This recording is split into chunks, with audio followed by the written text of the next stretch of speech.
Friends, welcome to ದಿವ್ಯ Ravi ರಿಷ್ಕಾ log. ಇವತ್ತು ನಾನು ಚಿಕನ್ ತಂದೂರಿ ಹೇಗೆ ಮಾಡೋದು ಅಂತ ತಿಳಿಸಿಕೊಡ್ತಾ ಇದ್ದೀನಿ. ಚಿಕನ್ ತಂದೂರಿ ಮಾಡೋದು ತುಂಬ ಈಸಿಯಾಗಿ ಇರುತ್ತೆ ಮತ್ತು ನಾವು ಮನೆಯಲ್ಲಿ ಮಾಡೋದು ತುಂಬ ಟೇಸ್ಟಾಗಿರುತ್ತೆ. ಹಾಗಾಗಿ ಇದನ್ನು ನಾನು ಹೇಗೆ ಮಾಡೋದು ಅಂತ ಈಗ ಹೇಳಿಕೊಡ್ತಾ ಇದ್ದೀನಿ. ನಾನೀಗ ಒಂದು ಚಿಕನ್ ತಗೊಂಡಿದ್ದೇನೆ ನೋಡಿ. ಇದು 1 kg ಇದೆ ಚಿಕನ್ನು. ಈಗ ನಾನು ಒಂದು ಬೌಲ್ಗೆ ಇದು ಮೈದಾ, ಒಂದು ಅರ್ಧ ಕಪ್ಪಷ್ಟು ನಾನು ಮೈದಾನ ಆ್ಯಡ್ ಮಾಡ್ಕೊಳ್ತಾ ಇದ್ದೀನಿ. ಹಾಗೆಯೇ ಇದಕ್ಕೆ ಸ್ವಲ್ಪ ಚಿಲ್ಲಿ ಪೌಡ್ರು ಎಷ್ಟು ಬೇಕು ಹಾಕಿ ಒಂದು 3 ಸ್ಪೂನ್ ಹಾಕ್ತಾ ಇದ್ದೀನಿ. ಖಾರ ನೋಡ್ಕೊಂಡು ಹಾಕಿ. ನಾನು 4 ಟೀ ಸ್ಪೂನ್ ಅಷ್ಟು ಹಾಕಿದ್ದೇನೆ.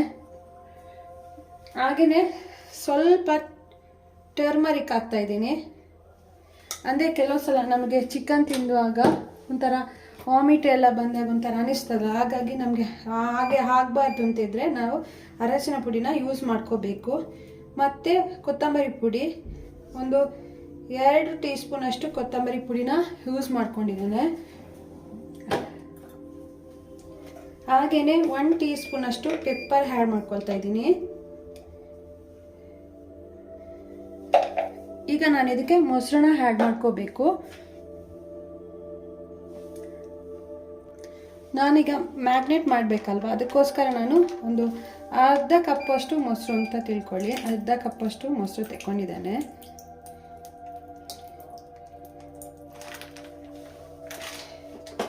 ಈಗ ನಾನು ಇದಕ್ಕೆ ಬೆಳ್ಳುಳ್ಳಿ ಜಿಂಜರ್ ಪೇಸ್ಟ್ ಹಾಕ್ತಾ ಇದ್ದೀನಿ.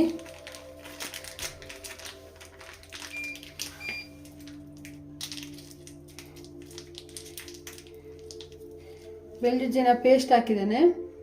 ನಾನೀಗ ಒಂದು 2 ಟೀ ಸ್ಪೂನ್ ಅಷ್ಟು ಸಾಲ್ಟ್ನ ಆ್ಯಡ್ ಮಾಡ್ಕೊಳ್ತಾ ಇದ್ದೀನಿ. ಹಾಗೆಯೇ ಸ್ವಲ್ಪ ಹುಣಸೆ ಹಣ್ಣದು ಜ್ಯೂಸ್ ತಗೊಂಡಿದ್ದೇನೆ ಸ್ವಲ್ಪ.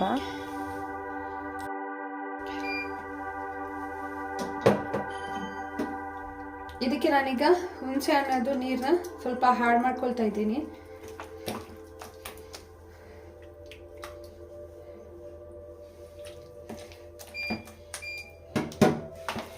ಅಂದರೆ ಹುಳಿ ಮೊಸರು ಹಾಕಿದ್ರೆ ಅಂತ ಹುಳಿ ಬರುತ್ತೆ, ಆದರೆ ನಾವು ಸ್ವಲ್ಪ ಈ ಥರ ಹಾಕಿದರೆ ತುಂಬ ಚೆನ್ನಾಗಿರುತ್ತೆ ಅಂತೇಳಿ.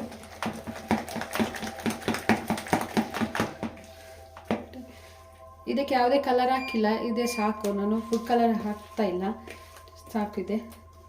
ಈಗ ನಾನು ಇದನ್ನು ಚಿಕನಿಗೆ ಮ್ಯಾಗ್ನೇಟ್ ಮಾಡಬೇಕು. ಮ್ಯಾಗ್ನೇಟ್ ಮಾಡಿ ಒಂದು 1/2 hour ಹಾಗೆಯೇ ಇಡಬೇಕು.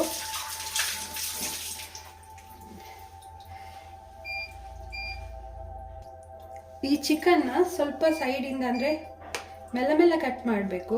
ತುಂಬ ಕಟ್ ಮಾಡಿದರೆ ಮತ್ತೆ ನಾವು ತಿರುಗಿಸಿ ಹಾಕುವಾಗ ಫ್ರೈ ಆದಾಗ ಸ್ವಲ್ಪ ಕಟ್ ಆಗುತ್ತೆ. ಅದಕ್ಕೋಸ್ಕರ ಸೈಡಲ್ಲಿ ನೋಡ್ಕೊಂಡು ಹಾಕಬೇಕು, ಮಿಡ್ಲಲ್ಲಿ ಮಾತ್ರ, ಅಂದರೆ ಮಸಾಲೆ ಎಲ್ಲ ಚೆನ್ನಾಗಿ ಹಿಡೀಲಿ ಅಂತೇಳಿ. ಈ ಥರ ಆದರೆ ಸಾಕು. ಇವಾಗ ಇದಕ್ಕೆ ನಾನು ಮಸಾಲಾನ ಆ್ಯಡ್ ಮಾಡ್ಕೊಳ್ತಾ ಇದ್ದೀನಿ.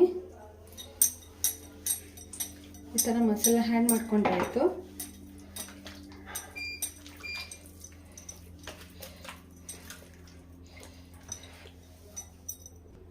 ಇದನ್ನು ತೆಗೆದು ಇದಕ್ಕೆ ನಾನು ಹಾಕ್ತಾ ಇದ್ದೀನಿ. ಮತ್ತೆ ಮಸಾಲೆ ಎಲ್ಲ ಉಳಿತದಲ್ಲ, ಅದಕ್ಕೋಸ್ಕರ ಚೆನ್ನಾಗಿ ಎಲ್ಲ ಕಡೆನೂ ಪ್ರೆಸ್ ಮಾಡಿ. ಹೀಗೆ ಒಳಗೆಲ್ಲ ಮಸಾಲೆ ಹಾಕಬೇಕು.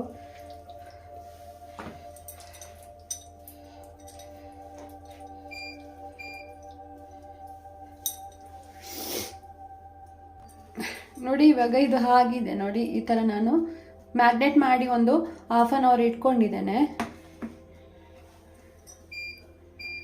ಇವಾಗ ಒಂದು ನಾನು ಪಾತ್ರೆ ಇಟ್ಟಿದ್ದೇನೆ. ಇದಕ್ಕೆ ನಾನು ಸ್ವಲ್ಪ ನಾನೀಗ ಆಯಿಲ್ನ ಆ್ಯಡ್ ಮಾಡ್ಕೊಳ್ತಾ ಇದ್ದೀನಿ.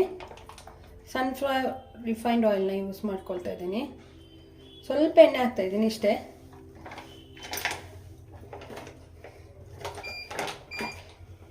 ಈಗ ನಾನು ಇದನ್ನು ಇದರಲ್ಲಿ ಇಡ್ತಾ ಇದ್ದೀನಿ.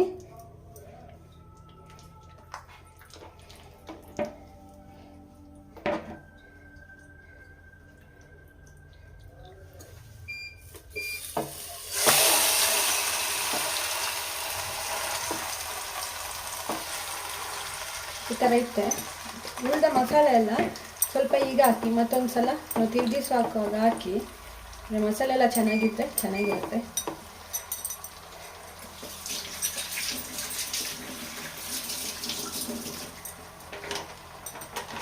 ಸ್ವಲ್ಪ ಎಣ್ಣೆನ ಹಾಕ್ತಾ ಇದ್ದೀನಿ ಮೇಲಿಂದ.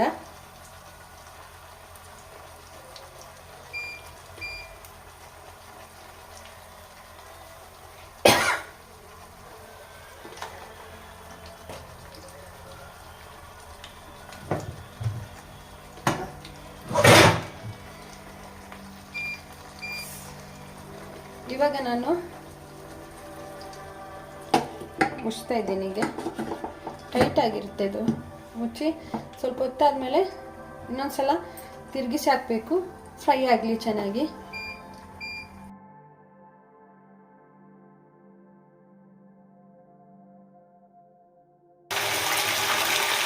ಇದೀಗ ರೆಡಿಯಾಗಿದೆ ನೋಡಿ, ಚೆನ್ನಾಗಿ ಬೆಂದಿದೆ ಇದು.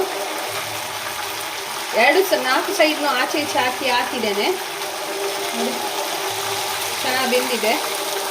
ಈಗ ತಂದೂರಿ ರೆಡಿಯಾಗಿದೆ. ಇದನ್ನು ನಾನೀಗ ಸರ್ವ್ ಮಾಡ್ತಾ ಇದ್ದೀನಿ.